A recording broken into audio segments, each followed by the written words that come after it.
Hello my beautiful viewers, welcome back to Bhagya's daily vlogs. ನಾನು ನಿಮ್ಮ ಪ್ರೀತಿಯ ಭಾಗ್ಯ. ಇವತ್ತು ಬೆಳಗಿನ ಕೆಲಸದೊಂದಿಗೆ ನೀವು ವ್ಲಾಗ್ನ ಶುರು ಮಾಡಿದ್ದೀನಿ. ವೆರಿ ಗುಡ್ ಮಾರ್ನಿಂಗ್ ಎಲ್ರಿಗೂ. ಬೆಳಗ್ಗೆ ಎದ್ದು ಕ್ಲೀನಿಂಗಿಂದನೇ ಕೆಲಸನ ಶುರು ಮಾಡ್ಕೊತೀನಿ. ಮೊದಲಿಗೆ ಹಾಲಲ್ಲಿರುವಂಥ ಬೆಡ್ನ ಕ್ಲೀನ್ ಮಾಡ್ತೀನಿ. ರಾತ್ರಿ ಮಕ್ಕಳೆಲ್ಲನೂ ನೀರು ಕುಡಿದ ಲೋಟ, ಕಪ್ಗಳು ಮತ್ತು ಎಲ್ಲನೂ ಅಲ್ಲೇ ಬಿಟ್ಟಿರ್ತಾರೆ. ಮತ್ತು ನಮ್ಮ ಆರಾಧ್ಯ ಅಂತೂ ಅವಳು ಹೋಮ್ವರ್ಕ್ ಬುಕ್ಸ್ ಎಲ್ಲನೂ ಅಲ್ಲೇ ಇಟ್ಟಿರ್ತಾಳೆ, ಎಲ್ಲನೂ ಅಲ್ಲೇ ಬಿಟ್ಟಿರ್ತಾರೆ. ಆವಾಗಲೇ ಕ್ಲೀನ್ ಮಾಡಬೇಕು ಅಂತ ಅಂದರೆ ಅವ್ರು ಮಲಗೋದೇ ಲೇಟ್ ನೈಟು. ಮಲಗೋರ್ಗೂ ಕೂಡ ಈ ಬೆಡ್ ಬಿಟ್ಟು ಹೇಳೋದೇ ಇಲ್ಲ. ಅವರು ನಿದ್ದೆ ಬಂದ ಮೇಲೇ ಹೊರಗಡೆ ರೂಮ್ಗೆ ಹೋಗ್ತಾರೆ. ಸೊ ಹಂಗಾಗಿ ನಾನು ಕೂಡ ಅದನ್ನು ಆವಾಗ ಏನು ಕ್ಲೀನ್ ಮಾಡೋಕ್ಕೆ ಹೋಗೋದಿಲ್ಲ. ಬೆಳಗ್ಗೆ ಎದ್ದು ಮೊದಲಿಗೆ ಹಾಲೆಲ್ಲನೂ ಕ್ಲೀನ್ ಮಾಡಿಕೊಂಡು ಅದಾದಮೇಲೆ ನೆಕ್ಸ್ಟ್ ನಾನು ಕಿಚನ್ ಕೌಂಟ್ರಿಗೆ ಹೋಗ್ತೀನಿ. ಇವಾಗ ಕಿಚನ್ ಕೌಂಟ್ರಿಗೆ ಬಂದು ಇಲ್ಲಿ ನಾನು ರಾತ್ರಿ ತಿಕ್ಕಿಟ್ಟಿರುವಂಥ ಪಾತ್ರೆಗಳೆಲ್ಲನೂ ಮೊದಲಿಗೆ ನೀಟಾಗಿ ಜೋಡಿಸ್ಕೊಂಡಾದಮೇಲೆ ಸ್ಟವ್ನ ಪೂಜೆ ಮಾಡ್ತೀನಿ. ಸ್ಟವ್ನ ಪೂಜೆ ಮಾಡಿದ ತಕ್ಷಣಕ್ಕೇ ನಾನು ಮತ್ತೆ ಕಸ ಗುಡಿಸ್ಕೊತೀನಿ. ಇಡೀ ಮನೆಯೆಲ್ಲನೂ ಒಂದು ಸಾರಿ ನೀಟಾಗಿ ಬೆಳಿಗ್ಗೆ ಎದ್ದ ತಕ್ಷಣವೇ ಕಸ ಗುಡಿಸ್ಕೊಂಡು ಬಿಡ್ತೀನಿ. ಬೆಳಿಗ್ಗೆ ಎದ್ದು ಗುಡಿಸುವಂಥ ಕಸ ಶನಿ ಕಸ ಅಲ್ವಾ. ಸೊ ಇಡೀ ರಾತ್ರಿ ಎಲ್ಲನೂ ನೆಗೆಟಿವ್ ಎನರ್ಜಿ ಅನ್ನೋದು ಮನೆಯಲ್ಲಿ ತುಂಬಿಕೊಂಡಿರುತ್ತೆ. ಸೊ ಬೆಳಗ್ಗೆ ಎದ್ದ ತಕ್ಷಣ ಮನೆ ಕ್ಲೀನಿಂಗ್ ಮಾಡೋದೇ ಮೊದಲನೇ ಕೆಲಸ ಆಗಿರಬೇಕು ನಮ್ಮದು. ಸೊ ಹಾಗಾಗಿ ಮೊದಲಿಗೆ ಕಸ ಎಲ್ಲನೂ ಗುಡಿಸಿ, ರೆಗ್ಯುಲರ್ ಆದರೆ ನಾನು ನೆಲ ಒರೆಸೋದಿಲ್ಲ. ರೆಗ್ಯುಲರ್ ಆದರೆ ನಾನು ಎಲ್ಲ ಕೆಲಸನೂ ಮುಗಿಸ್ಕೊಂಡೇ ನಾನು ನೆಲನ ಒರೆಸ್ಕೊತೀನಿ. ಆದರೆ ಶುಕ್ರವಾರ, ಸೋಮವಾರ, ಮಂಗಳವಾರ ಇವು 3 ದಿನ ನಾನು ಬೆಳಗ್ಗೆ ಎದ್ದಿದ ತಕ್ಷಣವೇ ಕಸ ಗುಡಿಸಿ ನೆಲ ಒರೆಸ್ಕೊತೀನಿ. ಮಿಕ್ಕಿರೋ ದಿನಗಳಲ್ಲಿ ಕಸ ಮಾತ್ರ ಗುಡಿಸ್ಕೊತೀನಿ. ಕಸ ಗುಡಿಸಿ ನಾನು ಮಿಕ್ಕಿರೋ ಕೆಲಸ ಎಲ್ಲನೂ ಮಾಡ್ಕೊತೀನಿ. ಆದರೆ ಮಂಗಳವಾರ, ಶುಕ್ರವಾರ ಪೂಜೆ ಎಲ್ಲ ಮಾಡಬೇಕಾಗುತ್ತಲ್ವ, ವಿಶೇಷವಾಗಿರೋ ಪೂಜೆ. ಸೊ ಹಾಗಾಗಿ ಕಸ ಗುಡಿಸಿ ನೆಲ ಒರೆಸಿ ಹೊಸ್ತಿಲು ಪೂಜೆನ ಮಾಡ್ತೀನಿ. ನಾರ್ಮಲ್ ದಿನಗಳಲ್ಲಿ ಕಸ ಗುಡಿಸಿ ನಾನು ಹೊಸ್ತಿಲು ಪೂಜೆನ ಮಾಡ್ತೀನಿ. ಇವಾಗ ಹೊಸ್ತಿಲು ಪೂಜೆನ ಮಾಡ್ಕೊತಾ ಇದ್ದೀನಿ. ಎಲ್ಲ ಪೂಜೆನೂ ನಾವು ಸ್ನಾನ ಮಾಡಿ ಮಡಿಯಿಂದ ಮಾಡ್ತಾ ಇರ್ತೀವಿ. ಆದರೆ ಈ ಹೊಸ್ತಿಲು ಪೂಜೆನ ಮಾತ್ರ ಬೆಳಗ್ಗೆ ಎದ್ದಿದ ತಕ್ಷಣವೇ ನೀವು ಸ್ನಾನ ಮಾಡಿ ಅಥವಾ ಬಿಡಿ, ಎದ್ದಿದ ತಕ್ಷಣವೇ ಮೊದಲಿಗೆ ಮಾಡಬೇಕಾಗಿರುವಂಥ ಕೆಲಸ ಪೂಜೆ ಅಂತಲೇ ಹೇಳ್ಬೋದು. ಸೊ ನಮ್ಮ ಇಂಡಿಯನ್ ಹೆಣ್ಮಕ್ಳಿಗೆ ಇದೊಂದು ಶ್ರೇಷ್ಠವಾಗಿರುವಂಥ ಕೆಲಸ ಅಂತಲೇ ಹೇಳ್ಬೋದು. ಸೊ ಎಲ್ಲರೂ ಮನೆಯಲ್ಲಿ ಪಾಲಿಸ್ಕೊಂಡು ಬರ್ತಾರೆ. ಇವಾಗಲೂ ಕೂಡ ಎಂಥದ್ದೇ ಶ್ರೀಮಂತರಿದ್ದಾರೆ ಅಂತ ಅಂದ್ರೂ ಕೂಡ ಈ ಹೊಸ್ತಿಲು ಪೂಜೆನ ಯಾರೂ ಬಿಡೋದಿಲ್ಲ. ಕೆಲವೊಂದು ಸಾರಿ ರೆಗ್ಯುಲರ್ ಪೂಜೆನ, ದೇವ್ರ ಮನೆಯಲ್ಲಿರೋ ಪೂಜೆನ ಬಿಟ್ಟು ಬರೀ ಗಂಧದ ಕಡ್ಡಿನ ಮಾತ್ರ ಅಂಟಿಸೋರು ಸಾಕಷ್ಟು ಜನ ಇದ್ದಾರೆ. ಆದರೆ ಹೊಸ್ತಿಲು ಪೂಜೆನ ಮಾಡೋದನ್ನು ಯಾರೂ ಬಿಟ್ಟಿಲ್ಲ ಇದುವರೆಗೂ. ಮುಂದಿನ ತಲೆಮಾರುಗಳಲ್ಲೂ ಕೂಡ ಅಷ್ಟೇ ಈ ಸಂಪ್ರದಾಯ ಯಾವತ್ತೂ ಕೂಡ ಈ ಸಂಪ್ರದಾಯ ನಶಿಸಿ ಹೋಗೋದಿಲ್ಲ. ಈ ಸಂಪ್ರದಾಯ ಮುಂದುವರಿಸ್ಕೊಂಡೇ ಹೋಗ್ತಾರೆ ನಮ್ಮ ಇಂಡಿಯನ್ ಹೆಣ್ಮಕ್ಳು. ಸೊ ಇವಾಗ ಹೊಸ್ತಿಲು ಪೂಜೆನ ಮಾಡಿಬಿಟ್ಟು ರಂಗೋಲಿನ ಬಿಡಿಸ್ತಾ ಇದ್ದೀನಿ. ನಮ್ಮ ಮನೆಯಲ್ಲಿ ಇಲ್ಲಿ ಪುಡಿ ರಂಗೋಲಿಗೆಲ್ಲ ಅವಕಾಶ ಇಲ್ಲ. ಪುಡಿ ರಂಗೋಲಿನ ಹಾಕಿದ್ರೆ ಗಾಳಿಗೆ ಸೀದಾ ಎಲ್ಲ ರಂಗೋಲಿನೂ ಒಳಗಡೆನೇ ಬರುತ್ತೆ. ಸೊ ಹಂಗಾಗಿ ನಾನು ಚಾಕಿಂದನೇ ರಂಗೋಲಿನ ಬಿಡಿಸ್ತೀನಿ. ಮತ್ತು ಅಕ್ಕಿ ಹಿಟ್ಟಿಂದ ರಂಗೋಲಿನ ರೆಡಿ ಮಾಡ್ಕೊಬೇಕು. ಸೊ ಇನ್ನು ಸ್ವಲ್ಪ ದಿನದಲ್ಲಿ ನಾನು ಅದನ್ನು ಕೂಡ ರೆಡಿ ಮಾಡ್ತೀನಿ. ಅಕ್ಕಿ ಎಲ್ಲ ನೆನೆಸ್ಬಿಟ್ಟು ಮಾಡ್ತಾರೆ ನೋಡಿ, ನಾನು ನಿಮಗೆ ತೋರಿಸ್ತೀನಿ ಯಾವ ರೀತಿ ಅಂತ ಹೇಳ್ಬಿಟ್ಟು.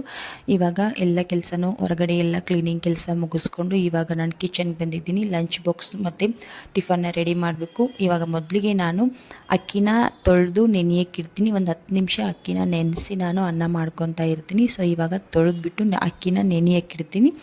ಅಕ್ಕಿನ ನೆನೆಯಕ್ಕಿಟ್ಟು ಮಿಕ್ಕಿರೋ ಅಂಥ ಇಲ್ಲ ಪಲ್ಯ ಮಾಡ್ಕೊಳ್ಳೋದಕ್ಕೆ, ಸಾಂಬಾರು ಮಾಡ್ಕೊಳ್ಳೋದಕ್ಕೆ ಏನೆಲ್ಲ ನನಗೆ ವೆಜಿಟೇಬಲ್ ಅವಶ್ಯಕತೆ ಇದೆಯೋ ಆ ಎಲ್ಲ ವೆಜಿಟೇಬಲ್ನು ಕೂಡ ಇವಾಗ ನೀಟಾಗಿ ತೊಳೆದು ನಾನು ಕಟ್ ಮಾಡಿ ಇಟ್ಕೊತೀನಿ. ಇವಾಗ ನಾನು ಅಡುಗೆನ ಒಮ್ಮೆಲೆ ಅಡುಗೆ ಮಾಡೋಕ್ಕೆ ಹೋಗೋದಿಲ್ಲ. ಇವಾಗ ಮೊದಲಿಗೆ ಏನು ಪ್ರಿಪ್ರೇಷನ್ ಆಗಬೇಕು ಅಡುಗೆಗೆ, ಸೊ ಆ ಎಲ್ಲ ಪ್ರಿಪ್ರೇಷನ್ನು ನಾನು ಮೊದಲಿಗೆ ಮಾಡ್ಕೊತೀನಿ. ಒಗ್ಗರಣೆ ಕೊಟ್ಟು ಅಡುಗೆ ಮಾಡೋದು ದೊಡ್ಡ ಕೆಲಸ ಅಲ್ಲ. ಈ ಮೊದಲಿಗೆ ಇದೇನು ಪ್ರಿಪ್ರೇಷನ್ ಇದೆ ಅಲ್ವಾ, ಅದೇ ದೊಡ್ಡ ಕೆಲಸ, ಅದೇ ಜಾಸ್ತಿ ಟೈಮ್ ತೊಗೊಳ್ಳೋದು ನಮಗೆ ಅಡುಗೆ ಮಾಡೋದಕ್ಕೆ.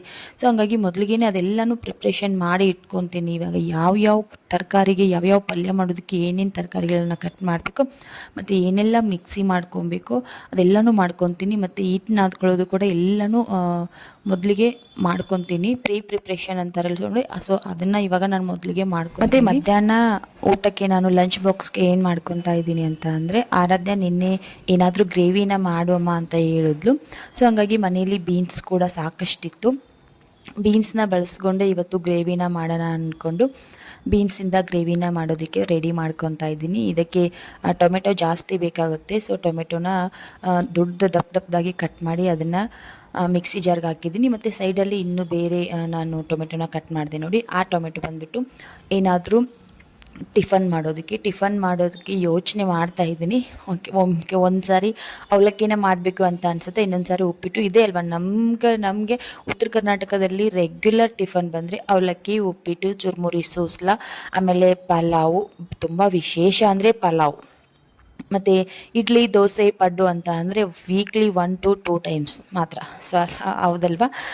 ಸೊ ಬೆಳಗ್ಗೆ ಎದ್ದು ಲಂಚ್ ಬಾಕ್ಸ್ ಪ್ಯಾಕ್ ಮಾಡಬೇಕು, ಮಕ್ಕಳನ್ನ ಮಿಕ್ಕಿರೋ ವರ್ಕ್ ಮಾಡಿಸ್ಬೇಕು, ಅವ್ರಿಗೆ ರೆಡಿ ಮಾಡಬೇಕು, ಕ್ಲೀನಿಂಗು. ಈಗ ಈ ರೀತಿ ಆಗಿರೋದ್ರಿಂದ ಬೆಳಗ್ಗೆ ಏನಾದರೂ ಸ್ಪೆಷಲ್ ಟಿಫನ್ ಮಾಡೋದಕ್ಕೇ ಆಗೋದಿಲ್ಲ. ಸೊ ಹಂಗಾಗಿ ಯೋಚನೆ ಮಾಡ್ತೀನಿ ಆಮೇಲೆ. ಸೊ ಇವಾಗ ಮೊದಲಿಗೆ ಲಂಚ್ ಪ್ರಿಪೇರ್ ಮಾಡಿಬಿಡ್ತೀನಿ. ಲಂಚ್ಗೆ ನಾನು ಎಲ್ಲನೂ ರೆಡಿ ಮಾಡಿ ಇಟ್ಟೆ. ಇವಾಗ ಹಿಟ್ಟನ್ನ ನಾದ್ಕೊತಾ ಇದ್ದೀನಿ, ಚಪಾತಿನ ಮಾಡ್ಕೊತೀನಿ. ಗ್ರೇವಿಗೆ ಕಾಂಬಿನೇಷನ್ ಆಗಿ ಯಾವಾಗಲೂ ಚಪಾತಿನೇ. ನೀವು ಪೂರಿನೂ ಕೂಡ ಮಾಡ್ಕೋಬೋದು, ಅದು ಕೂಡ ಬೆಸ್ಟು ಈ ಬೀನ್ಸ್ ಗ್ರೇವಿಗೆ. ಮತ್ತು ರೊಟ್ಟಿ ಕಾಂಬಿನೇಷನ್ ಅಷ್ಟಾಗಿ ಹೊಂದೋದಿಲ್ಲ ರೊಟ್ಟಿನ ಮಾಡ್ಕೊಬೇಕು ಅಂತ ಅಂದರೆ. ಸೊ ಇವಾಗ ಚಪಾತಿನ ಮಾಡ್ತೀನಿ, ನೈಟ್ಗೆ ರೊಟ್ಟಿನ ಮಾಡ್ಕೊತೀನಿ. ಸೊ ಮತ್ತು ನೀವು ಏನಾದರೂ ಪರೋಟ ಏನಾದರೂ ಮಾಡೋರಿದ್ದರೆ ಮಾಡ್ಬೋದು. ಸೊ ನಮ್ಮ ಮನೇಲಿ ಪರೋಟನ ಅಷ್ಟಾಗಿ ಇಷ್ಟಪಡಲ್ಲ. ಹೇಳ್ಬೇಕು ಅಂತಂದರೆ ನನಗೆ ಇಷ್ಟ ಆಗಲ್ಲ ಪರೋಟ. ಸೊ ಹಂಗಾಗಿ ಮಾಡೋಕ್ಕೆ ಹೋಗೋದಿಲ್ಲ. ಯಾವಾಗಲಾದರೂ ಸ್ಪೆಷಲ್ ಅಂತ ಅನ್ನಿಸಿದ್ರೆ ಮಾತ್ರ ಯಾವಾಗಲಾದರೂ ಒಂದು ಸಾರಿ ಮಾಡಿರ್ತೀನಿ. ತಿಂಗಳಿಗೊಂದು ಸಾರಿ, 15 ದಿನಕ್ಕೊಂದು ಸಾರಿ ಈ ರೀತಿ ಮಾಡ್ತಾಯಿರ್ತೀನಿ ಅಷ್ಟೇ. ಸೊ ಓಕೆ, ಇವಾಗ ಎಲ್ಲನೂ ರೆಡಿ ಆಯಿತು. ಅಕ್ಕಿ ಕೂಡ ಸೈಡಲ್ಲಿ ನೆನ್ಕೊಂಡಿದೆ. ಇವಾಗ ಅಕ್ಕಿಗೆ ಇನ್ನೊಂದು ಸ್ವಲ್ಪ ನೀರನ್ನ ಹಾಕ್ಬಿಟ್ಟು ಲಿಡ್ನ ಕ್ಲೋಸ್ ಮಾಡಿ ಅನ್ನ ಬೇಯೋದಕ್ಕೆ ನಾನು ಸ್ಟವ್ ಮೇಲೆ ಇಟ್ಟು ಇವಾಗ ಸ್ನಾನಕ್ಕೆ ಹೋಗ್ತೀನಿ. ಸ್ನಾನನ ಮುಗಿಸ್ಕೊಂಡು ಬರ್ತೀನಿ. ನೆನೆಸಿಟ್ಟಿರೋ ಅಕ್ಕಿಗೆ ಸ್ವಲ್ಪ ನೀರು, ಉಪ್ಪನ್ನ ಹಾಕಿ ಲಿಡ್ನ ಕ್ಲೋಸ್ ಮಾಡಿ ಸ್ಟವ್ ಮೇಲೆ ಇಟ್ಟು ಸ್ಟವ್ನ ಪೂರ್ತಿಯಾಗಿ ಸಿಮ್ಮಲ್ಲಿ ಇಟ್ಬಿಟ್ಟು ನಾನು ಸ್ನಾನಕ್ಕೆ ಹೋದರೆ ಬರೋ ಅಷ್ಟರಲ್ಲಿ ಆರಾಮಾಗಿ ಅನ್ನ ಬೆಂದಿರುತ್ತೆ. ನಾನು ಬಂದು ವಿಷಲ್ ಮೇಲಕ್ಕೆ ಎತ್ತದಾಗ್ನಿ ಅದು ವಿಷಲ್ ಆಗೋದು. ಒಂದು ವಿಷಲ್ ಆದರೆ ಸಾಕು, ಗ್ಯಾಸ್ನ ಆಫ್ ಬಿಟ್ಟರೆ ಆಗುತ್ತೆ. ಅಕಸ್ಮಾತ್ ಲೇಟ್ ಏನಾದರೂ ಆದರೆ ನಮ್ಮ ಮನೆಯಲ್ಲಿ ಹೇಳೋಗಿರ್ತೀನಿ ನಾನು, ಹೇಳೋದ್ರೆ ಅವರು ಆಫ್ ಮಾಡೇ ಮಾಡ್ತಾರೆ.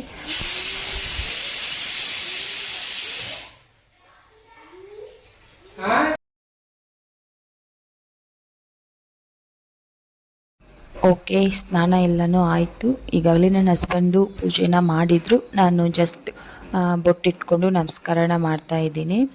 ನಮ್ಮ ಮನೆಯಲ್ಲಿ ವಿಶೇಷವಾಗಿ ನಾನೇ ಮಾಡಬೇಕು, ಇಲ್ಲ ನನ್ನ ಹಸ್ಬೆಂಡೇ ಮಾಡಬೇಕು ಪೂಜೆನ ಅಂತ ಏನಿಲ್ಲ. ಮೊದಲಿಗೆ ಯಾರ್ದು ಸ್ನಾನ ಆಗಿರುತ್ತೋ ಅವರೇ ಮೊದಲಿಗೆ ಪೂಜೆನ ಮಾಡಬೇಕು. ದೇವ್ರ ಮುಂದೆ ದೀಪ ಹಚ್ಚಿ ಪೂಜೆನ ಮಾಡಬೇಕು. ಮತ್ತು ಶುಕ್ರವಾರ ಮತ್ತು ಮಂಗಳವಾರ ನಾನೇ ಮಾಡ್ತೀನಿ, ನನ್ನ ಹಸ್ಬೆಂಡ್ಗೆ ಹೇಳೋದಿಲ್ಲ. ನಾನೇ ಬೇಗ ಎದ್ದು 5 ಗಂಟೆಗೆಲ್ಲ ಎದ್ಬಿಟ್ಟು ನಾನು ಪೂಜೆನ ಮಾಡಿರ್ತೀನಿ. Welcome back to my channel. So ಇಷ್ಟೆಲ್ಲ ಕೆಲಸನ ಮುಗಿಸ್ಕೊಂಡು ಇವಾಗ ಅಡುಗೆನ ಶುರು ಮಾಡ್ತೀನಿ. ಸೊ ಇವತ್ತು ಅಡುಗೆಗೆ ನಾನು ಬೀನ್ಸ್ನ ಹಾಕ್ಬಿಟ್ಟು ಗ್ರೇವಿ ಮಾಡ್ಕೊತಾ ಇದ್ದೀನಿ. ಬೀನ್ಸ್ ಗ್ರೇವಿ ಮತ್ತು ಚಪಾತಿ, ಅನ್ನ. ಈಗ ಆಲ್ರೆಡಿ ಅನ್ನ ಆಗಿದೆ. ಏನಾದರೂ ಟಿಫನ್ ಏನಾದರೂ ಮಾಡಬೇಕು ಯೋಚನೆ ಮಾಡ್ತೀನಿ. ಕೇಳ್ತೀನಿ ಮನೇಲಿ ಏನು ಮಾಡಬೇಕು ಅಂತ ಕೇಳಿ ಸೊ ಮಾಡ್ತೀನಿ. ಇವಾಗ ಮೊದಲಿಗೆ ಲಂಚ್ ಬಾಕ್ಸ್ಗೆ ಹಾಕಬೇಕು ಅದೆಲ್ಲನೂ ಮೊದಲಿಗೆ ಮಾಡ್ಕೊಂಡ್ಬಿಡ್ತೀನಿ. ಪಲ್ಯನ ಮಾಡಬೇಕು ಮತ್ತು ಚಪಾತಿ ಮಾಡಬೇಕು. ಮೊದಲಿಗೆ ಪಲ್ಯ ಮಾಡಿ ಎತ್ತಿ ಸೈಡಲ್ಲಿಟ್ಟು ಅದು ನಿಧಾನಕ್ಕೆ ಬೇಯುತ್ತೆ. ಈ ಕಡೆ ನಾನು ಚಪಾತಿನ ಮಾಡ್ಕೊತೀನಿ. ಸೊ ಬನ್ನಿ ಬ್ಲಾಗ್ನ ಶುರು ಮಾಡೋಣ. ಎಲ್ಲನೂ ರೆಡಿ ಮಾಡಿ ಇಟ್ಕೊಂಡಿದ್ದೀನಿ. ಇವಾಗ ಮೊದಲಿಗೆ ಪಲ್ಯನ ಮಾಡ್ಕೊಂಡ್ಬಿಡ್ತೀನಿ, ಸೈಡಲ್ಲಿ ಇಡ್ತೀನಿ ಇದನ್ನು. ಇವಾಗ ಬೀನ್ಸ್ ಗ್ರೇವಿನ ಮಾಡೋದಕ್ಕೆ ಒಂದು ಕಡಾಯಿನಲ್ಲಿ ಎಣ್ಣೆನ ಹಾಕಿ ಬೀನ್ಸ್ನ ಹಾಕಿ ಹುರ್ಕೊತಾ ಇದ್ದೀನಿ. ಚೆನ್ನಾಗಿ ಸಾಫ್ಟ್ ಆಗೋವರೆಗೂ ನಾವು ಬೀನ್ಸ್ನ ಹುರ್ಕೊಬೇಕು ಮೊದಲಿಗೆ. ಸೊ ಮತ್ತು ಈಗ ಬೀನ್ಸ್ ಗ್ರೇವಿನ ಮಾಡೋದಕ್ಕೆ ಈರುಳ್ಳಿ, ಟೊಮೆಟೊ, ಶುಂಠಿ ಬೆಳ್ಳುಳ್ಳಿ ಪೇಸ್ಟು, ಅಚ್ಕಾರದ ಪೌಡ್ರು, ಧನಿಯಾ ಪೌಡ್ರು, ಗರಂ ಮಸಾಲ ಮತ್ತು ಟರ್ಮರಿಕ್ ಪೌಡ್ರು ಮತ್ತು ಕೊತ್ತಂಬರಿ ಸೊಪ್ಪು, ಕರಿಬೇವಿನ ಸೊಪ್ಪು ಇದಿಷ್ಟಿದ್ರೆ ಸಾಕು. ಆರಾಮಾಗಿ ನಾವು ಗ್ರೇವಿನ ಮಾಡ್ಕೊಬೋದು. ನೀವು ಗ್ರೇವಿನ ತಿಂತಾಯಿದ್ರೆ ನಿಮಗೆ ರೆಸ್ಟೋರೆಂಟ್ ಸ್ಟೈಲ್ ರುಚಿನೇ ಕೊಡುತ್ತೆ ಈ ಗ್ರೇವಿ ಬಂದ್ಬಿಟ್ಟು. ಅಷ್ಟು ಚೆನ್ನಾಗಿರುತ್ತೆ ಈ ಗ್ರೇವಿ. ನಾವು ಮಾಮೂಲಾಗಿ ಪನ್ನೀರ್ ಗ್ರೇವಿ ಮತ್ತು ಕ್ಯಾಪ್ಸಿಕಮ್ ಗ್ರೇವಿ ಮತ್ತು ಸಾಕಷ್ಟು ಮಟರ್ ಗ್ರೇವಿ, ಈ ರೀತಿ ಸಾಕಷ್ಟು ಗ್ರೇವಿಗಳನ್ನ ತಿಂದಿರ್ತೀವಿ. ಆಲೂ ಗ್ರೇವಿ, ಇವಾಗಂತೂ ಸಾಕಷ್ಟು ವೆರೈಟಿ ಗ್ರೇವಿನ ಮಾಡ್ತಾಯಿದ್ದಾರೆ. ಸೊ ಅದರಲ್ಲಿ ಈ ಬೀನ್ಸ್ ಗ್ರೇವಿನೂ ಒಂದು. ಇವಾಗ ಬೀನ್ಸ್ನ ನಾವು ಮೊದಲಿಗೆ ಎಣ್ಣೆನ ಹಾಕ್ಬಿಟ್ಟು ಸ್ಟವ್ನ ಹೈ ಟು ಮೀಡಿಯಮ್ ಫ್ಲೇಮ್ನಲ್ಲಿ ಇಟ್ಬಿಟ್ಟು ಚೆನ್ನಾಗಿ ಹುರ್ಕೋಬೇಕು. ತುಂಬ ಅಂದರೆ ತುಂಬಾ ಸಾಫ್ಟ್ ಆಗಬೇಕು. ಸಾಫ್ಟ್ ಆಗೋವರೆಗೂ ನಾವು ಬೀನ್ಸ್ನ ಹುರ್ಕೋಬೇಕು. ನಾವು ಬೀನ್ಸ್ನ ಹುರ್ಕೊಬೇಕಾದ್ರೇ ಸಾಫ್ಟ್ ಆಗೋವರೆಗೂ ನಾವು ಬೀನ್ಸ್ನ ಹುರ್ಕೋಬೇಕು. ಅದನ್ನು ಜಾಸ್ತಿ ನಾವು ಗ್ರೇವಿ ಎಲ್ಲ ಮಾಡಬೇಕಾದ್ರೆ ಜಾಸ್ತಿ ನೀರು ಹಾಕಿ ಬೇಯಿಸಂಗಿಲ್ಲ. ಸೊ ಹಂಗಾಗಿ ಬೀನ್ಸ್ನ ನಾವು ಹಾಕ್ಕೊಳ್ಳುವಾಗಲೇ ನಾವು ಚೆನ್ನಾಗಿ ಸಾಫ್ಟ್ ಆಗೋವರೆಗೂ ನಾವು ಬೀನ್ಸ್ನ ಹುರ್ಕೋಬೇಕಾಗತ್ತೆ. ಸೊ ನಿಮಗೆ ಬೇಗ ಅದು ಸಾಫ್ಟ್ ಆಗಬೇಕು ಅನ್ನೋದಾದರೆ ನೀವು ಒಂದು ಚಿಟಿಕೆ ಆಗೋವಷ್ಟು ಉಪ್ಪನ್ನ ಹಾಕಿದ್ರೆ ನಮ್ಮ ಬೀನ್ಸು ತುಂಬಾ ಸಾಫ್ಟಾಗಿ ಫ್ರೈ ಆಗುತ್ತೆ. ಮತ್ತು ನನಗೆ ಸಾಕಷ್ಟು ಜನ ಏನು ಹೇಳ್ತಾ ಇದ್ದಾರೆ, ಲೈವ್ ಮಾಡಿ ಮೇಡಮ್, ನೀವು ಲೈವ್ ಯಾಕೆ ಮಾಡ್ತಾ ಇಲ್ಲ, ನೀವು ಯಾಕೆ ಲೈವ್ ಮಾಡಲ್ಲ ಅಂತ ಕೇಳ್ತಾ ಇದ್ದೀರಾ. ಮುಂಚೆನೂ ನನಗೆ ಸಾಕಷ್ಟು ಜನ ಹೇಳಿದ್ದೀರಾ ಲೈವ್ ಮಾಡ್ತೀರಾ ಅಂತ ನೀವು ಕೇಳಿದ್ದೀರಾ. ಸೊ ನಾನು ಆವಾಗ ಹೇಳಿದ್ದೆ 1000 ಸಬ್ಸ್ಕ್ರೈಬರ್ಸ್ ಕಂಪ್ಲೀಟ್ ಆಗಲಿ, ನಾನು ಆವಾಗ ಲೈವ್ ಮಾಡ್ತೀನಿ, ಫೇಸ್ ಲೈವ್ನ ಮಾಡ್ತೀನಿ ಅಂತ ಹೇಳಿದ್ದೆ. ಬಟ್ ಆದರೆ 1000 ಸಬ್ಸ್ಕ್ರೈಬರ್ಸು ಕಂಪ್ಲೀಟ್ ಆಯಿತು, ಮತ್ತು ನೆಕ್ಸ್ಟ್ ನನ್ನದು ಚಾನಲ್ ಮಾನಿಟೈಸ್ ಕೂಡ ಆಯಿತು. ಆದರೂ ಕೂಡ ನಾನು ಲೈವ್ನ ಮಾಡೋಕ್ಕಾಗ್ತಿಲ್ಲ. ಸೊ ನಾನು ಇದಕ್ಕೆ ನಿಮಗೆ ಸಾರಿನ ಕೇಳ್ತಾ ಇದ್ದೀನಿ. ನಾನು ಯಾಕೆ ಲೈವ್ ಮಾಡೋಕ್ಕಾಗ್ತಾ ಇಲ್ಲ ಅನ್ನೋದನ್ನು ನಾನು ನಿಮಗೆ ಮುಂದೆ ಹೇಳ್ತೀನಿ. ಸೊ ವಿಡಿಯೋನ ಸ್ಕಿಪ್ ಮಾಡದೆ ಕೊನೆವರೆಗೂ ನೋಡಿ. ಇವಾಗ ಬೀನ್ಸ್ ಎಲ್ಲನೂ ಕಂಪ್ಲೀಟಾಗಿ ಫ್ರೈ ಆಯಿತು. ಇವಾಗ ಅದನ್ನ ಎತ್ತಿ ಒಂದು ಪ್ಲೇಟ್ಗೆ ಹಾಕಿದ್ದೀನಿ. ಅದೇ ಪ್ಯಾನ್ಗೆ ನಾನು ಮತ್ತೆ ಸ್ವಲ್ಪ ಒಂದು 2 ಟೇಬಲ್ ಸ್ಪೂನ್ ಆಗೋಷ್ಟು ಎಣ್ಣೆನ ಹಾಕಿದ್ದೀನಿ. ನಿಮಗೆ ಗ್ರೇವಿ ಜಾಸ್ತಿ ರೆಡ್ಡಾಗಿ ಬರಬೇಕು ಅಂತ ಅನ್ನೋದಾದರೆ ನೀವು ಸ್ವಲ್ಪ ಎಣ್ಣೆನ ಜಾಸ್ತಿ ಹಾಕ್ಬೋದು. ನಮಗೆ ಅಷ್ಟೊಂದು ಜಾಸ್ತಿ ರೆಡ್ಡಾಗಿ ಬೇಕು ಅಂತ ಏನಿಲ್ಲ, ಮಾಮೂಲಿ ಟೇಸ್ಟ್ ಚೆನ್ನಾಗಿದ್ರೆ ಸಾಕು ನಮಗೆ. ಸೊ ಇವಾಗ ಎಣ್ಣೆ ಬಿಸಿ ಆಗ್ತಾ ಇದ್ದಂಗೆ ಜೀರಿಗೆನ ಹಾಕಿದ್ದೀನಿ, ಮತ್ತು ಸಾಸಿವೆ ಜೀರಿಗೆನ ಹಾಕಿ ಎರಡೂ ಚಿಟಪಟ ಅಂತ ಸಿಡಿಯೋಕ್ಕೆ ಸ್ಟಾರ್ಟ್ ಆದಮೇಲೆ ಸಣ್ಣದಾಗಿ ಕಟ್ ಮಾಡಿ ಇಟ್ಕೊಂಡಿರುವಂಥ 2 ಮೀಡಿಯಮ್ ಸೈಜ್ ಈರುಳ್ಳಿನ ನಾನಿಲ್ಲಿ ಹಾಕಿದ್ದೀನಿ. ನಿಮಗೆ ಎಷ್ಟು ಸಾಧ್ಯ ಆಗುತ್ತೋ ಅಷ್ಟು ಸಣ್ಣದಾಗಿ ಪೀಸ್ಗಳನ್ನಾಗಿ ಮಾಡಿ ನೀವು ಈರುಳ್ಳಿನ ಕಟ್ ಮಾಡಿ ತಗೋಬೇಕು. ಆ ಈರುಳ್ಳಿನ ನಾನು ಇವಾಗ ಹಾಕಿದ್ದೀನಿ. ಆದಷ್ಟು ಜಾಸ್ತಿ ಈರುಳ್ಳಿನ ಹಾಕಿದ್ರೆ ಗ್ರೇವಿ ಜಾಸ್ತಿ ಬರುತ್ತೆ. ನೀವು ಬೇಕಿದ್ರೆ ಈರುಳ್ಳಿನ ಗ್ರೈಂಡರ್ ಮಾಡಿ ಕೂಡ ಹಾಕ್ಕೋಬೋದು, ಮಿಕ್ಸರ್ ಮಾಡಿ ಕೂಡ ಹಾಕ್ಕೋಬೋದು. ಅದಾದಮೇಲೆ ನೆಕ್ಸ್ಟು ಈರುಳ್ಳಿ ಫ್ರೈ ಆಗ್ತಾ ಇದ್ದಂಗೆ ನಾನು ಶುಂಠಿ ಬೆಳ್ಳುಳ್ಳಿ ಪೇಸ್ಟ್ನ ಕೂಡ ಹಾಕ್ತಾಯಿದ್ದೀನಿ. ಸೊ ಎರಡೂ ಕೂಡ ಚೆನ್ನಾಗಿ ಹಸಿ ವಾಸನೆ ಹೋಗೋವರೆಗೂ ನಾವು ಫ್ರೈ ಮಾಡ್ಕೋಬೇಕಾಗತ್ತೆ.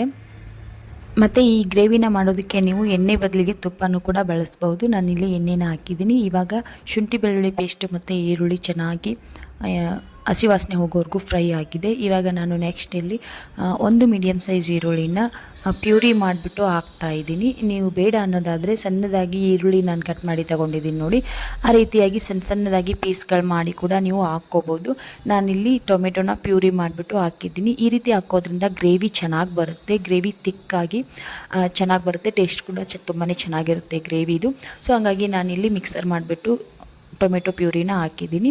ಚೆನ್ನಾಗಿ ಹಸಿ ವಾಸನೆ, ಟೊಮೆಟೊಲ್ಲಿರುವಂಥ ಹಸಿ ವಾಸನೆ ಎಲ್ಲನೂ ಹೋಗೋವರೆಗೂ ಫ್ರೈ ಮಾಡ್ಕೊಂಡ್ಮೇಲೆ ಕರಿಬೇವಿನ ಎಲೆನ ಹಾಕಿದ್ದೀನಿ. ಕರಿಬೇವಿನ ಎಲೆ ಮತ್ತು 2 ಹಸಿರು ಮೆಣಸಿನ್ಕಾಯಿನ ಉದ್ದುದ್ದಕ್ಕೆ ಕಟ್ ಮಾಡಿಬಿಟ್ಟು ಹಾಕಿದ್ದೀನಿ. ಇವಾಗ ಒಂದು ಸ್ವಲ್ಪ ಹೊತ್ತು ಎಲ್ಲನೂ ಕೂಡ ಫ್ರೈ ಆಗೋದಕ್ಕೆ ಬಿಡಬೇಕು. ಸ್ವಲ್ಪ ಹೊತ್ತು ಕೈ ಆಡಿಸ್ತಾ ಚೆನ್ನಾಗಿ ಫ್ರೈ ಆಗೋಕ್ಕೆ ಬಿಟ್ಟು, ಚೆನ್ನಾಗಿ ಫ್ರೈ ಆದಮೇಲೆ ನಾನಿಲ್ಲಿ ಸ್ಪೈಸಸ್ನ ಆ್ಯಡ್ ಮಾಡ್ತಾಯಿದ್ದೀನಿ. ಸ್ಪೈಸಸ್ ಬಂದುಬಿಟ್ಟು ಮೊದಲಿಗೆ ನಾನಿಲ್ಲಿ ಟರ್ಮರಿಕ್ ಪೌಡರ್ನ ಹಾಕಿದ್ದೀನಿ. 1 ಟೇಬಲ್ ಸ್ಪೂನ್ ಆಗೋಷ್ಟು ಟರ್ಮರಿಕ್ ಪೌಡ್ರು, 1 ಟೇಬಲ್ ಸ್ಪೂನ್ ಆಗೋಷ್ಟು ಧನಿಯಾ ಪೌಡ್ರು ಮತ್ತು ಗರಂ ಮಸಾಲಾನ ಹಾಕ್ತಾಯಿದ್ದೀನಿ. ಸ್ವಲ್ಪ ನಾನು ಕಡಿಮೆನೇ ಹಾಕ್ತಾಯಿದ್ದೀನಿ. ಯಾಕೆ ಅಂತ ಅಂದರೆ ನಾನು ಬಳಸುವಂಥ ಖಾರ ಬಂದುಬಿಟ್ಟು ಇಲ್ಲಿ ಅಚ್ಚ ಖಾರದ ಪೌಡ್ರ್ ಅಲ್ಲ, ಮಸಾಲೆ ಖಾರನ ನಾನಿಲ್ಲಿ ಬಳಸ್ತಾಯಿದ್ದೀನಿ. ಸೊ ಹಂಗಾಗಿ ಧನಿಯಾ ಪೌಡ್ರು, ಗರಂ ಮಸಾಲಾನ ನಾನು ಸ್ವಲ್ಪ ಪ್ರಮಾಣದಲ್ಲೇ ಯೂಸ್ ಮಾಡಿದ್ದೀನಿ. ನೀವೇನಾದರೂ ಅಚ್ಚ ಖಾರದ ಪೌಡರ್ನ ಯೂಸ್ ಮಾಡ್ತಾಯಿದ್ರೆ ಅಚ್ಚ ಖಾರದ ಧನಿಯಾ ಪೌಡ್ರು ಮತ್ತು ಗರಂ ಮಸಾಲಾನ ಸ್ವಲ್ಪ ಜಾಸ್ತಿ ಪ್ರಮಾಣದಲ್ಲಿ ಯೂಸ್ ಮಾಡಿ. ಸೊ ಇವಾಗ ಎಲ್ಲನೂ ಹಾಕ್ಬಿಟ್ಟು ಸ್ಪೈಸಸಲ್ಲಿರೋ ಅಂಥ ಹಸಿ ವಾಸನೆ ಹೋಗೋವರೆಗೂ ಚೆನ್ನಾಗಿ ಎಣ್ಣೆಯಲ್ಲಿ ಫ್ರೈ ಮಾಡ್ಕೋಬೇಕು. ಈ ಮಸಾಲೆ ಖಾರಗಳಲ್ಲಿ ಸ್ವಲ್ಪ ಗಂಟುಗಳು ಜಾಸ್ತಿ ಇರುತ್ತೆ. ಮಸಾಲೆ ಖಾರ ಯಾರೆಲ್ಲ ಹಾಕ್ತಿದ್ದಾರೋ ಸೊ ಅವ್ರು ಸ್ವಲ್ಪ ಆ ಗಂಟುಗಳೆಲ್ಲನೂ ಒಡೆಯೋ ಹಾಗೆ ಚೆನ್ನಾಗಿ ಮಿಕ್ಸ್ ಮಾಡ್ಕೊಳ್ಳಿ. ಸೊ ಇವಾಗ ನೋಡ್ತಾ ಇರ್ಬೋದು ನೀವು ಸೈಡಲ್ಲೆಲ್ಲನೂ ಎಷ್ಟು ಚೆನ್ನಾಗಿ ಎಣ್ಣೆ ಎಲ್ಲ ಬಿಟ್ಕೊತಾ ಇದೆ ಅಂತ ಹೇಳ್ಬಿಟ್ಟು. ನಿಮಗೆ ಇದಕ್ಕಿಂತನೂ ಜಾಸ್ತಿ ನಮಗೆ ರೆಡ್ಡಾಗಿ ಎಣ್ಣೆ ಎಲ್ಲನೂ ಬಿಟ್ಕೋಬೇಕು ಅನ್ನೋದಾದರೆ ಸ್ವಲ್ಪ ಇನ್ನೂ 1 ಟೇಬಲ್ ಸ್ಪೂನ್ ಆಯಿಲ್ನ ಜಾಸ್ತಿ ಹಾಕ್ಕೊಳ್ಳಿ.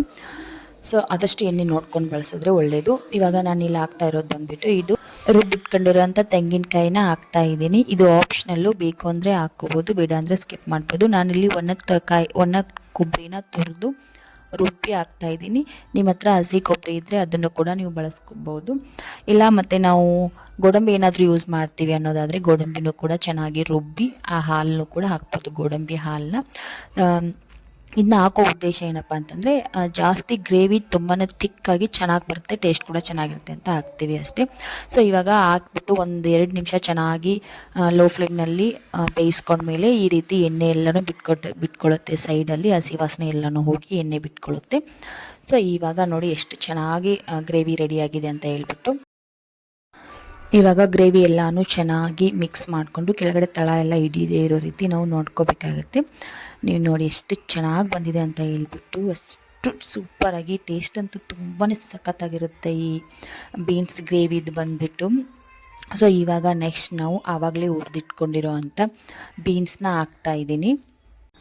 ಬೀನ್ಸ್ ಹಾಕಿ ಚೆನ್ನಾಗಿ ಒಂದ್ಸರಿ ಮಿಕ್ಸ್ ಮಾಡ್ಕೋಬೇಕಾಗತ್ತೆ. ಗ್ರೇವಿ ಎಲ್ಲನೂ ಬೀನ್ಸಲ್ಲಿ ಮಿಕ್ಸ್ ಆಗೋ ರೀತಿ ಕೂಡ್ಕೊಳ್ಳೋ ರೀತಿ ನಾವು ಚೆನ್ನಾಗಿ ಮಿಕ್ಸ್ ಮಾಡ್ಕೋಬೇಕಾಗುತ್ತೆ. ಇವಾಗಲೇ ನೀರೇನು ಹಾಕೋಕ್ಕೆ ಹೋಗಬಾರ್ದು. ನಾನು ಹೇಳ್ತೀನಿ, ನೀರನ್ನ ಲಾಸ್ಟಲ್ಲಿ ತೋರಿಸ್ತೀನಿ ನಿಮಗೆ ಎಷ್ಟು ಹಾಕಬೇಕು ಅಂತ ಹೇಳಿ. ಅದರಲ್ಲಿ ಜಾಸ್ತಿ ಕೂಡ ನೀರು ಹಾಕೋ ಆಗಿಲ್ಲ, ಸ್ವಲ್ಪ ನೀರನ್ನ ಹಾಕಬೇಕಾಗುತ್ತೆ. ಮತ್ತು ನಿಮಗೆ ನಾನು ಆವಾಗಲೇ ಹೇಳಿದಾಗೆ ಬೀನ್ಸ್ನ ನಾವು ಹುರ್ಕೊಳ್ಳೋವಾಗಲೇ ಚೆನ್ನಾಗಿ ಸಾಫ್ಟ್ ಆಗೋ ರೀತಿ ಹುರ್ಕೊಂಡ್ರೆ ನಮಗೆ ಗ್ರೇವಿ ಅನ್ನೋದು ತುಂಬಾ ಚೆನ್ನಾಗಿ ಟೇಸ್ಟಿಯಾಗುತ್ತೆ. ಈ ಬೀನ್ಸ್ನ ಜಾಸ್ತಿ ಕುದಿಸ್ಕೊಳ್ಳೋ ಅವಶ್ಯಕತೆ ಇಲ್ಲ, ಸೊ ಹಾಗಾಗಿ ನೀರು ಜಾಸ್ತಿ ಅವಶ್ಯಕತೆ ಬರೋದಿಲ್ಲ. ಇವಾಗ ಚೆನ್ನಾಗಿ ಒಂದು ಸಾರಿ ಮಿಕ್ಸ್ ಮಾಡಿಬಿಟ್ಟು ನಾನು ಆವಾಗಲೇ ಕೊಬ್ಬರಿನ ರುಬ್ಕೊಂಡಿದ್ದೆ ನೋಡಿ, ಅದೇ ನೀರನ್ನ ಇವಾಗ ಹಾಕ್ತಾಯಿದ್ದೀನಿ. ಮತ್ತು ಟೊಮೆಟೊ ಪ್ಯೂರಿ ಮಾಡ್ಕೊಂಡಿರೋ ಬಟ್ಲಲ್ಲಿರೋಂಥ ನೀರನ್ನು ಕೂಡ ಅದರಲ್ಲಿ ಹಾಕಿದ್ದೀನಿ ನಾನು. ಅವೆರಡರಲ್ಲೂ ಸ್ವಲ್ಪ ನೀರನ್ನ ಅಂದರೆ ಒಂದು ಲೋಟ ಆಗೋಷ್ಟು, ಒಂದು ಅರ್ಧ ಲೋಟ, ಒಂದು ಲೋಟನೂ ಪೂರ್ತಿ ಬೇಡ, ಒಂದು ಅರ್ಧ ಲೋಟ ಆಗೋಷ್ಟು ನೀರನ್ನ ಹಾಕಿದ್ರೆ ಸಾಕು. ಇವಾಗ ನಾನು ನೀರನ್ನ ಹಾಕ್ಬಿಟ್ಟು ಚೆನ್ನಾಗಿ ಒಂದು ಸಾರಿ ಮಿಕ್ಸ್ ಮಾಡಿ ಲಾಸ್ಟಲ್ಲಿ ನಾನು ಸ್ವಲ್ಪ ಉಪ್ಪು ರುಚಿಗೆ ತಕ್ಕಷ್ಟು ನೋಡಿಕೊಂಡು ಉಪ್ಪನ್ನ ಹಾಕ್ತಾಯಿದ್ದೀನಿ. ಉಪ್ಪನ್ನ ಹಾಕ್ಬಿಟ್ಟು ಲಾಸ್ಟಲ್ಲಿ ಕಸೂರಿ ಮೇಥಿನ ಹಾಕಿ ಸ್ವಲ್ಪ ಹೊತ್ತು ಬೇಯಿಸ್ಕೊಂಡ್ರೆ ನಮ್ಮ ಗ್ರೇವಿ ಅನ್ನೋದು ರೆಡಿ ಆಗುತ್ತೆ. ಮತ್ತು ನಿಮಗೆ ಸ್ವಲ್ಪ ಜಾಸ್ತಿ ಟೇಸ್ಟಿಯಾಗಿ ಬೇಕು ಮತ್ತು ಟೊಮೆಟೊ ಎಲ್ಲನೂ ಹಾಕಿರ್ತೀವಿ, ಹುಳಿ ಆಗುತ್ತೆ ಆದರೆ ನೀವು ಲಾಸ್ಟಲ್ಲಿ ಗ್ರೇವಿ ಬೆಂದಾದಮೇಲೆ ನೀವು ಸ್ವಲ್ಪ ಫ್ರೆಶ್ ಕ್ರೀಮೋ ಅಥವಾ ಕೆನೆನೋ ಹಾಕಿದ್ರೆ ತುಂಬಾ ಟೇಸ್ಟಿಯಾಗಿ ಬರುತ್ತೆ. ಸೊ ಇವಾಗ ಗ್ರೇವಿ ಒಂದು ಸೈಡಲ್ಲಿ ಕುದೀತಾ ಇದೆ. ಆ ಗ್ರೇವಿನ ನಾನು ಮತ್ತೊಂದು ಸೈಡಲ್ಲಿ ಎತ್ತಿಟ್ಟು ಇವಾಗ ನಾನು ಚಪಾತಿನ ಮಾಡ್ಕೊತಾ ಇದ್ದೀನಿ. ನಮ್ಮ ಸೈಡ್ಗಳಲ್ಲೆಲ್ಲನೂ ರೆಗ್ಯುಲರಾಗಿ ಚಪಾತಿ ಇಲ್ಲ ರೊಟ್ಟಿ ಇವೆರಡೇ ಡಿಶ್ ಇರುತ್ತೆ ಮಧ್ಯಾಹ್ನ ಲಂಚ್ಗೆ. ಮಧ್ಯಾಹ್ನ ನಾವು ಚಪಾತಿನ ಮಾಡಿಕೊಂಡ್ರೆ ರಾತ್ರಿ ಊಟಕ್ಕೆ ರೊಟ್ಟಿನ ಮಾಡ್ಕೊತಾ ಇರ್ತೀವಿ. ಮಧ್ಯಾಹ್ನ ನಾವು ರೊಟ್ಟಿನ ಮಾಡಿಕೊಂಡ್ರೆ ರಾತ್ರಿ ಊಟಕ್ಕೆ ಚಪಾತಿನ ಮಾಡ್ಕೊತಾ ಇರ್ತೀವಿ. ಇವತ್ತು ನಾನು ಗ್ರೇವಿನ ಮಾಡ್ಕೊಂಡಿರೋದ್ರಿಂದ ಇದಕ್ಕೆ ಕಾಂಬಿನೇಷನ್ ಆಗಿ ಚಪಾತಿನೇ ಬೆಸ್ಟ್ ಆಪ್ಷನು. ಸೊ ಹಂಗಾಗಿ ನಾನಿವತ್ತು ಚಪಾತಿನ ಮಾಡ್ಕೊತಾ ಇದ್ದೀನಿ. ಮತ್ತು ಲೈವ್ ಮಾಡೋದ್ರ ಬಗ್ಗೆ ಮಾತಾಡ್ತೀನಿ. ಇವಾಗ ಲೈವ್ ಮಾಡೋದಕ್ಕೆ ಯಾವುದೇ ರೀತಿ ಪ್ರಾಬ್ಲಮ್ ಇಲ್ಲ, ಮತ್ತು ಮನೆಯಲ್ಲೂ ಕೂಡ ಯಾವುದೇ ರೀತಿ ಅಬ್ಜೆಕ್ಷನ್ ಇಲ್ಲ. ಸೊ ಮೊದಲಿಂದನೂ ನಾನು ಫೇಸ್ ಲೈವ್ ಮಾಡಬೇಕು ಅಂತಲೇ ಅಂದ್ಕೊಂಡಿದ್ದೆ. 1000 ಸಬ್ಸ್ಕ್ರೈಬರ್ಸ್ ಆದಮೇಲೆ ನಾನು ಫೇಸ್ ಲೈವ್ ಮಾಡಬೇಕು. ಮತ್ತು ಯೂಟ್ಯೂಬ್ ಜರ್ನಿಯಲ್ಲಿ ನನಗೆ ಏನೆಲ್ಲ ಪ್ರಾಬ್ಲಮ್ಸ್ ಆಯಿತು, ಮತ್ತು ಯೂಟ್ಯೂಬಿಂದ ನಾನು ಏನೆಲ್ಲ ಕಲ್ತಿದ್ದೀನಿ, ಯೂಟ್ಯೂಬಿಂದ ನನಗೆ ಎಷ್ಟು ಹೆಲ್ಪ್ ಆಗಿದೆ, ಇದೆಲ್ಲನೂ ನಿಮ್ಮ ಜೊತೆಗೆ ಹಂಚ್ಕೋಬೇಕು ಅಂತ ಹೇಳಿ ತುಂಬಾ ಆಸೆ ಇದೆ. ಮತ್ತು ಮೊನ್ನೆ ನನ್ನ ಯೂಟ್ಯೂಬ್ ಚಾನಲ್ಲು ಮಾನಿಟೈಸ್ ಆಯಿತು. ಸೊ ಮಾನಿಟೈಸ್ ಆಗಬೇಕಾದ್ರೆ ನನ್ನ ಚಾನಲ್ನಲ್ಲಿ ಏನೆಲ್ಲ ಪ್ರಾಬ್ಲಮ್ಸ್ ಆಯಿತು, ಆ ಪ್ರಾಬ್ಲಮ್ಸ್ನ ನಾವು ಯಾವ ರೀತಿ ಫೇಸ್ ಮಾಡಿದೆ ನಾನು, ಮತ್ತು ಯಾವ ರೀತಿ ನನ್ನ ಚಾನಲ್ ಮಾನಿಟೈಸ್ ಆಯಿತು ಅನ್ನೋದನ್ನು ನಿಮ್ಮ ಜೊತೆಗೆ ಹಂಚ್ಕೋಬೇಕು. ಮತ್ತು ಇವಾಗ ಯಾರ್ಯಾರೆಲ್ಲ ನ್ಯೂ ಯೂಟ್ಯೂಬರ್ಸ್ಗಳಿದ್ದೀರಾ ಅವರೆಲ್ರಿಗೂ ಕೂಡ ಸಾಕಷ್ಟು ಡೌಟ್ಸ್ಗಳಿರುತ್ತೆ ಯೂಟ್ಯೂಬ್ ಚಾನಲ್ ಬಗ್ಗೆ, ಯೂಟ್ಯೂಬ್ ಬಗ್ಗೆ. ಸೊ ವಿಡಿಯೋಸ್ ಹಾಕೋದ್ರ ಬಗ್ಗೆ ಎಲ್ಲನೂ ಸಾಕಷ್ಟು ಡೌಟ್ಸ್ಗಳಿರುತ್ತೆ. ಯಾವುದೇ ಕೆಲಸ ಆದರೂ ನಾವು ಹೊಸದಾಗಿ ಸ್ಟಾರ್ಟ್ ಮಾಡಬೇಕಾದ್ರೆ ಸಾಕಷ್ಟು ಡೌಟ್ಸ್ ಬರೋದು ಕಾಮನ್ನು. ಸೊ ಅಂಥ ಸಣ್ಣ ಪುಟ್ಟ ಡೌಟ್ಸ್ಗಳನ್ನು ಕ್ಲಿಯರ್ ಮಾಡಿಕೊಡ್ಬೇಕು ಲೈವಲ್ಲಿ ಅಂತ ಹೇಳಿ ತುಂಬಾ ಅನ್ಕೊತಾ ಇದ್ದೆ. ಬಟ್ ಇನ್ನೂ ಆ ಟೈಮು ನನಗೆ ಬರ್ತಾ ಇಲ್ಲ. ಸೊ ಅದಕ್ಕೋಸ್ಕರನೇ ನಾನು ಏನು ಹೇಳ್ತೇನೆ ನಿಮಗೆ ಅಂತ ಅಂದರೆ, ನಿಮಗೆ ಯೂಟ್ಯೂಬ್ ಬಗ್ಗೆ ಏನಾದರೂ ಡೌಟ್ಸ್ಗಳಿದ್ರೆ, ಏನೇ ನಿಮಗೆ ಪ್ರಾಬ್ಲಮ್ಸ್ಗಳು ಇದ್ದರೆ ನನಗೆ ನನ್ನ ವಿಡಿಯೋದಲ್ಲಿ ನೀವು ಒಂದು ಕಾಮೆಂಟ್ ಹಾಕಿದ್ರೆ ನಾನು ನಿಮಗೆ ಆ ಡೌಟ್ಸ್ನ ಕ್ಲಿಯರ್ ಮಾಡಿಕೊಡ್ತೀನಿ. ಸೊ ಆದಷ್ಟು ಬೇಗ ಲೈವ್ನು ಕೂಡ ಮಾಡೋದಕ್ಕೆ ಟ್ರೈ ಮಾಡ್ತೀನಿ. ಓಕೆ, ಇವಾಗ ಚಪಾತಿ ಆಯಿತು, ಈ ಕಡೆ ಸೈಡಲ್ಲಿ ಪಲ್ಯನೂ ಕೂಡ ರೆಡಿಯಾಗಿದೆ. ನೀವು ನೋಡ್ತಾ ಇರ್ಬೋದು ಪಲ್ಯ ಎಷ್ಟು ಚೆನ್ನಾಗಿ ರೆಡಿಯಾಗಿದೆ ಅಂತ ಹೇಳಿ. ಇಷ್ಟೊಂದು ಟೇಸ್ಟಿ ಆಗಿರುವಂಥ ಬೀನ್ಸ್ ಗ್ರೇವಿನ ಖಂಡಿತವಾಗ್ಲೂ ನೀವು ಕೂಡ ಮನೆಯಲ್ಲಿ ಒಂದು ಸಾರಿ ಟ್ರೈ ಮಾಡಿ. ಯಾವ ರೀತಿ ಬಂತು ಅಂತ ಹೇಳಿ ನನಗೆ ಕಾಮೆಂಟ್ ಬಾಕ್ಸಲ್ಲಿ ತಿಳಿಸಿ. ಅದೇ ರೀತಿ ನನ್ನ ಚಾನಲ್ನ ಸಬ್ಸ್ಕ್ರೈಬ್ ಮಾಡಿಕೊಂಡು ಸೈಡಲ್ಲಿರೋ ಬೆಲ್ ಬಟನ್ನ ಪ್ರೆಸ್ ಮಾಡಿದ್ರೆ ನಾನು ಹಾಕೋಂಥ ಒಳ್ಳೊಳ್ಳೆ ರೆಸಿಪಿಗಳು ನಿಮ್ಮನ್ನು ಬಂದು ತಲುಪುತ್ತೆ. ಹಾಗೆ ನನ್ನ ಲೈಫಲ್ಲಿ ನಡೆಯುವಂಥ ಕೆಲವೊಂದಿಷ್ಟು ಸಿಹಿ ಕಹಿ ಘಟನೆಗಳನ್ನು ಕೂಡ ನಾನು ಶೇರ್ ಮಾಡ್ತಾ ಇರ್ತೀನಿ. ಸೊ ಅದೆಲ್ಲದರ ಬಗ್ಗೆ ಅಪ್ಡೇಟ್ಸು ಕೂಡ ನಿಮ್ಮನ್ನು ಬಂದು ತಲುಪ್ತಾ ಇರುತ್ತೆ. ಓಕೆ, ಮತ್ತೆ ಸಿಗೋಣ ನೆಕ್ಸ್ಟ್ ಬ್ಲಾಗ್ನಲ್ಲಿ. ಬಾಯ್, ಟೇಕ್ ಕೇರ್.